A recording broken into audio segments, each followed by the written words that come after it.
So let's look at that learning curve for a salesperson. When you first bring a salesperson into your organization, they're of course very, very optimistic, and they're that way largely because they're uninformed.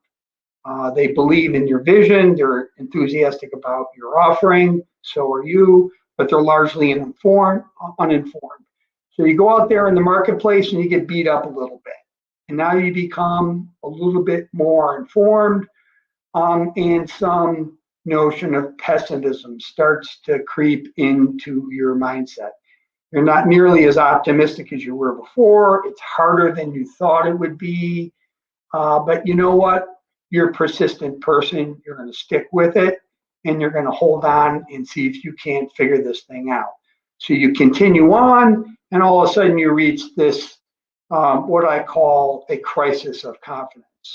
You're looking at a lot of time that you've just invested, and nobody has given you any encouraging feedback. You haven't landed any customers. In fact, all you hear from prospects is, I would buy it from you if you did this or if it did that. You get all these excuses and proxies for no, but you don't get a check. And you're having this crisis of confidence largely because you just walked through the great abyss of rejection.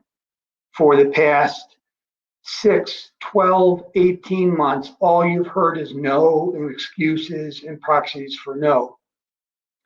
And it's a very, very disappointing experience. By the way, this is a great time in your life to buy a dog. If you don't have a dog, go out and buy one. They love you. They're very encouraging every day. They're never going to object to anything. It's not necessarily a good time to be in a relationship with another human, but if you don't have a dog, now's a good time to buy one. So you're in this crisis now, and you have to figure out what you're going to do. And basically, one or two things are going to happen here. You're going to crash and burn. You're going to say, well, this is a year or two of my life I'm not going to get back. I'm going to go get a job. Or you're going to fight your way through it. You're going to use all of the knowledge that you gained to enhance and change your offering. And it could be the positioning, could be the messaging, could be the target market, could be the feature function. But you're going to push your way through that, and you're going to reach the fourth phase, which is informed optimism. So now you've learned a great deal.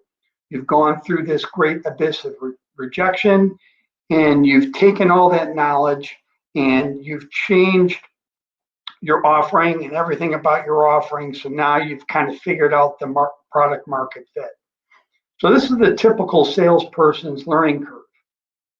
Now, from a founder, you're going to experience, and many of you are currently experiencing this same curve, but from a founder's perspective, your happiness curve is not 6, 12, 18 months, it's 3, 4, 5 years to survive this curve from a startup. And I'd like to tell you that to be a lot more optimistic, that you're going to fight your way through this in 1 or 2 years, but it does take a while to create a company and reach a point where you can start selling product to the marketplace.